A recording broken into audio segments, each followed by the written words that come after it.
சொல்லுங்க சார். இன்னைக்கு படம் பாத்தீங்களா? எப்படி இருந்துச்சு? அதுவும் திருநெல்வேலி சம்பந்தப்பட்ட படம். திருநெல்வேலி மக்களோட உட்காந்து பார்த்துருக்கீங்க. இதோட எக்ஸ்பீரியன்ஸ் எப்படி இருக்கு உங்களுக்கு?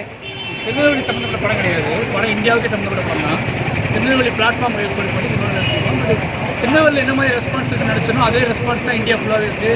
உலகம் ஃபுல்லாகவே இருக்குது. தமிழ் மக்கள் எங்கெல்லாம் வாழ்கிறாங்களோ அங்கே எல்லாமே இதே ரெஸ்பான்ஸ் தான் இருக்குது. எல்லாருமே இந்த படம் என்ன நோக்கத்தில் எடுக்கப்பட்டுச்சு அப்படிங்கிறத புரிஞ்சுக்கிட்டு இந்த படத்தை தங்களோட படமாக வச்சு கொண்டாடிட்டு இருக்காங்க. அதனால் நாங்கள் இதில் எடுத்ததுக்கான நோக்கம் நிறைவேற்றுன்னு நினைக்கிறோம். சார், இதை நீங்கள் என்ன நோக்கத்து மக்களுக்கு சொல்லணும்னு? அதான் இன்றைக்கி வந்து நிறைய வேறுபாடுகள் இருக்குது. சாதி மதம் நிறைய வேறுபாடுகள் இருக்குது. ஆனால் எல்லாருமே ஒன்றா தான் வாழ்ந்துட்டு இருக்கோம். ஒரே தமிழ் சமூகம் தான். அதுக்குள்ளே ஒரு டிஸ்கஷன் கிரியேட் பண்ணணும்.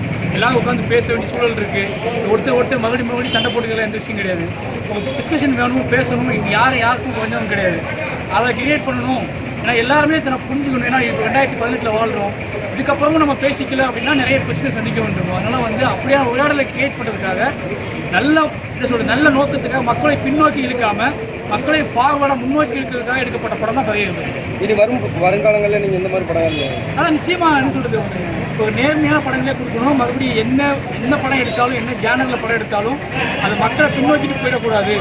ஒரு அடியாவது முன்னாடி கொண்டு போக படமா அந்த படம் இருக்கணும்னு ஆசைப்படுறேன். உங்களோட அடுத்த படம் பாதி திரைகள் திரையிடப்பட்டிருக்கு. நிறைய திரைகள் கிடைக்கல அப்படிங்கிற ஒரு குற்றச்சாட்டா இருக்கிற ஒரு ரசிகர்கள் ரிலீஸ் ஆகும்போது பெரிய படங்கள் பெரிய பட்ஜெட்டில் படம் ரிலீஸ் ஆகும்போது அதுக்கு வேல்யூ ஃபஸ்ட்டு அவங்களுக்கு தெரியாது. படம் எப்படி இருக்கும், இந்த மக்கள் ரெஸ்பான்ஸ் எப்படி இருக்கும், டவுட் சந்தேகம் இருக்கும். அது 2 நாள்லே சரியாயிடுச்சு. மக்கள் வந்து படம் சப்போர்ட் பண்ணுறான்னு தெரிஞ்ச உடனே தேட்டர் இன்னைக்கு கூட்டிடுச்சு. இன்றைக்கி கூட 10வது நாள் ஆகுது. ஆனால் 140 தேட்டர் போயிட்டு இருக்கு.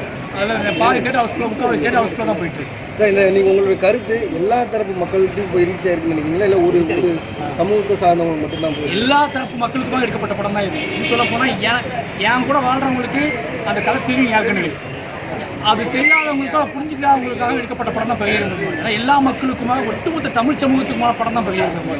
அதை ஒட்டுமொத்த தமிழ் சமூகம் புரிஞ்சுக்கிட்டு அந்த படத்தை செலிப்ரேட் பண்ணுறாங்க, எமோஷனல் கனெக்ட் ஆகுறாங்க.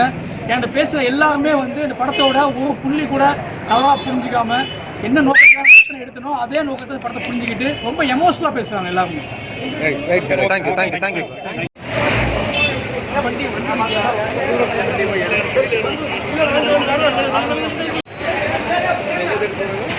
வீட்டுக்கு ஆமாம்